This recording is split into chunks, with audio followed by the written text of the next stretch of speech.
Hello friends, welcome to Hanvikas kitchen. ఈరోజు మనం Rayalaseema special egg పులుసు ఎలా రెడీ చేయాలో చూద్దాం. ఎగ్ పులుసు కోసం మనం ఒక పెద్ద ఆనియన్, 2 టొమాటోస్ అండ్ 3 గ్రీన్ చిల్లీస్ని తీసుకుందాం. వాటిని ఇలా కట్ చేసి పక్కన పెట్టుకుందాం. ఇప్పుడు మనం ఒక ప్యాన్ తీసుకొని అందులో 1 టేబుల్ స్పూన్ ఆయిల్ యాడ్ చేసుకుందాం. కొంచెం సాల్ట్, కొంచెం పసుపు యాడ్ చేసుకొని మిక్స్ చేసుకుందాం. ఇందులోకి మనం బాయిల్ చేసుకున్న ఎగ్స్ని ఇలా యాడ్ చేసుకొని ఒక 2 మినిట్స్ వరకు ఫ్రై చేసుకుందాం. ఇప్పుడు అదే ప్యాన్లో 1/2 కప్పు ఆయిల్ యాడ్ చేసుకుందాం. అందులో కొంచెం జీలకర్ర, కరివేపాకు యాడ్ చేసుకున్నాక కట్ చేసి పెట్టుకున్న ఆనియన్ ముక్కల్ని వేసుకుందాం. ఇవి ఒకసారి ఇలా మిక్స్ చేసుకున్న తర్వాత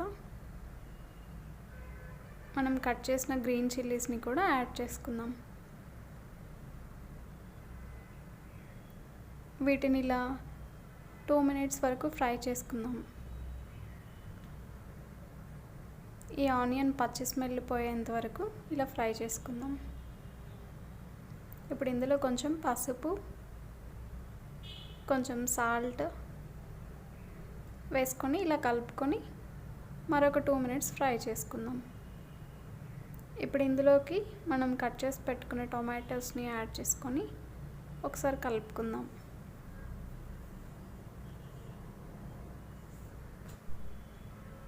ఇప్పుడు మనం ఇంట్లో చేసి పెట్టుకున్న జింజర్ గార్లిక్ పేస్ట్ని యాడ్ చేసుకుందాం.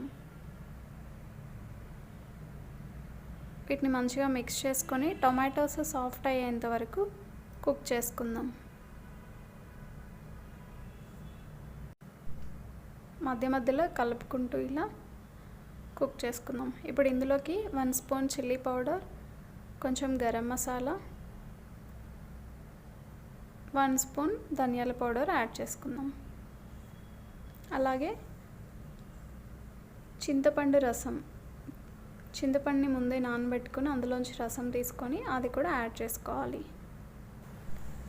ఇలా 3 మినిట్స్ వరకు మీడియం ఫ్లేమ్లో ఫ్రై చేసుకోవాలి.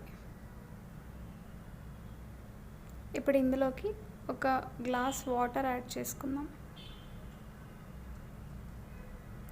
వాటర్ యాడ్ చేసుకున్న తర్వాత మళ్ళీ బాగా ఉడికించుకోవాలి. మనకి ఉడికింది ఎలా తెలుస్తుంది అంటే ఆయిల్ అంతా ఒక లేయర్ లాగా వస్తుంది పైన. అప్పుడు మనం ఆల్రెడీ బాయిల్ చేసి ఫ్రై చేసి పెట్టుకున్న ఎగ్స్ని యాడ్ చేసుకుందాం. అలాగే కొంచెం కొత్తిమీర చల్లుకుందాం. ఇలా వీటిని మిక్స్ చేసుకున్న తర్వాత మనము ఉడకబెట్టుకుంటున్న ఎగ్స్ని ఇలా కట్ చేసుకోవాలి. ఎందుకంటే ఇలా కట్ చేసుకోవడం వలన ఆ గ్రేవీ అంతా ఎగ్స్కి పట్టి మంచి టేస్ట్ వస్తుంది.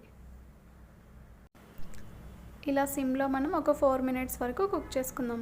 అంతే, ఎంతో సింపుల్గా రెడీ అయిపోయే రాయలసీమ ఎగ్ పులుసు రెడీ. మనం ఇలా ఈ కర్రీ చేసుకొని అన్నంలోకి తింటే సూపర్గా ఉంటుంది. ట్రై చేయండి ఫ్రెండ్స్ ఒకసారి. Thank you.